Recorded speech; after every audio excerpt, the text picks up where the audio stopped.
Radio nostalgia from Mars.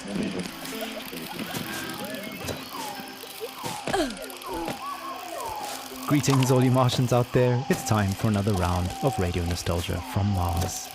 Today's show is a tour de force of nostalgia from the good old days. And through music and shared stories, we can look forward to a bright future out here among the stars. The deepest tunes, the warmest memories. Radio Nostalgia from Mars.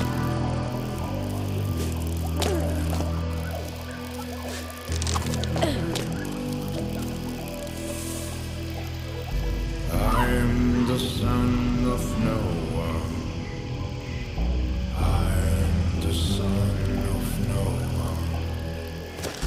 I'm the son of no one. I'm the son of no one.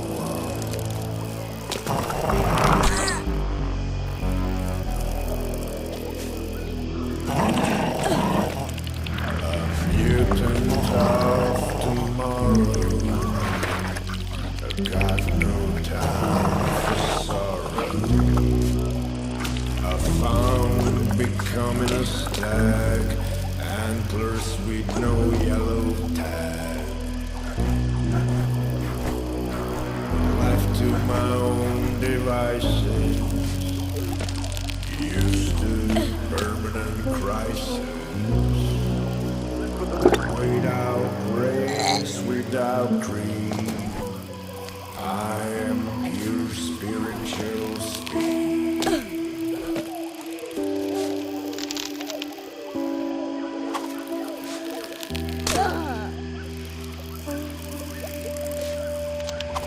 I am the son of no one.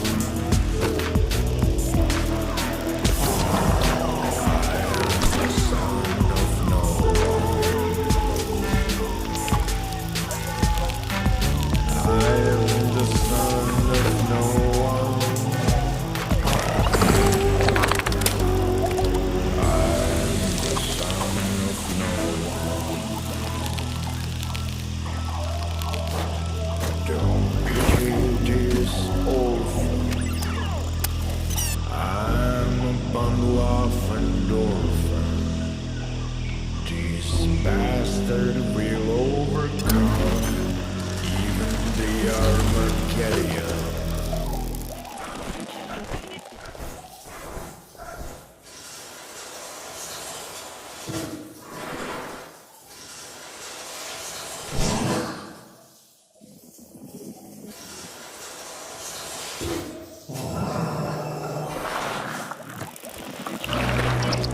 Lungs and legs propel me. You cannot buy or sell me. I move through life like water. No one's son, no one's daughter. I'm the son of no one, the son of no one.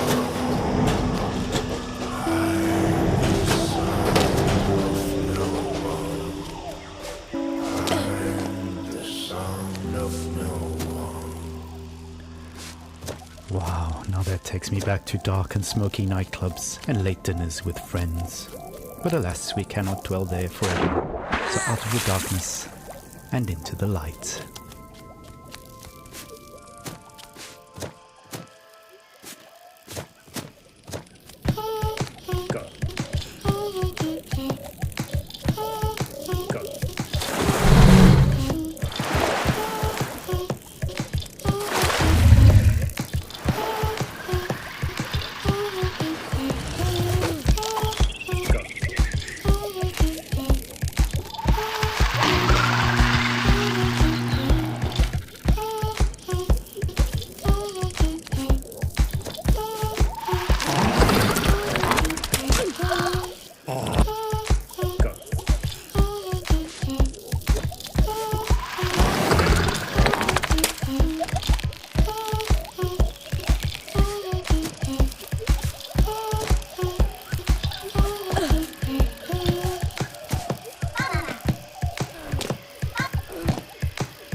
toddler pop there, taking us back to the days of late-stage capitalism at its finest. Child labor never sounded so sweet. Speaking of labor, get those Gucci goods off and your hazmats on. The recent dust storm has wreaked havoc on the air duct in Sector 2A and 3C, so we need to your family ahead.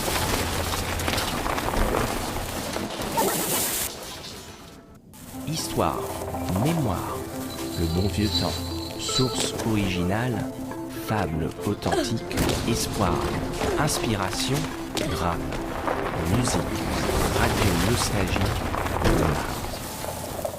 And now for another story. A look back at life on the open road, and a look forward to the long road ahead. Crying while riding a Harley Davidson is the actual meaning of life. I'm serious. I tried to recreate that feeling here on Mars. So I took a Tesla City Delivery EVA for a spin on the Planitia Plains. It's like driving a janky VR simulation. It made me miss riding my motorcycle, my Jolene, even more. At 35, for 30 days in the blistering heat of July, I took a 4,600-mile trip across America on my motorbike. We set off from California, we zigzagged up and down the country, we covered 18 states all the way up to New York City, where I was to take over my father's company. During the trip, the biggest surprise for me was how much of my thinking was practical. Even banal, I just focused on staying alive at 70 miles an hour on two wheels with crazy wings buffeting me in all directions.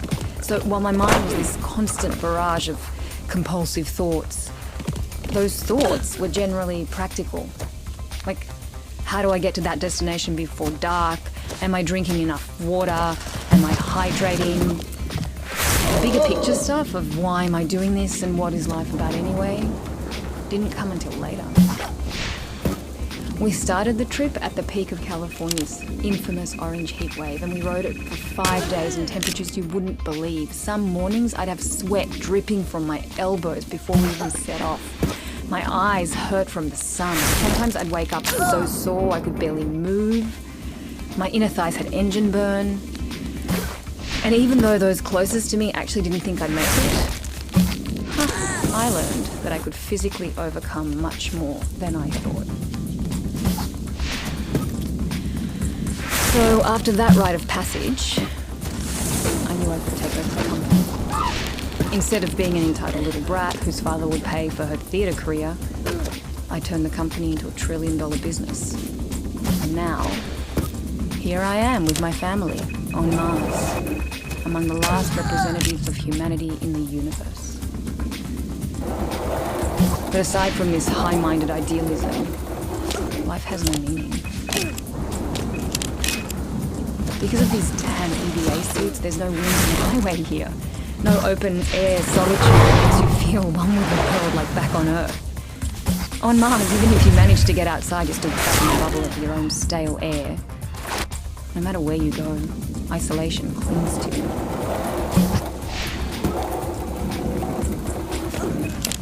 Unlike the open road, it's an experience of void, wholeness. There's no dancing asphalt in the heat and no neon-lit diners, 2 a.m. omelettes with green bell peppers and yellow cheddar with a side of burnt hash browns, greasy bacon and black coffee. Instead, there's this barren rock and strictly monitored oxygen levels in sterile domes. We live in bubbles within bubbles. I admire how far we've come and how resilient we are, but I wonder, maybe we're just fooling ourselves. During my epic ride, I mostly figured out the banal questions about water and food and sanitation, and now the greater questions are looming. What are we really doing? What is our future? And what will the meaning of life be for my kids? At any rate, the point is, I miss my job. That's all. Thanks for listening. Nostalgia from Mars. We're in space, let's space out with some delicious psych rock.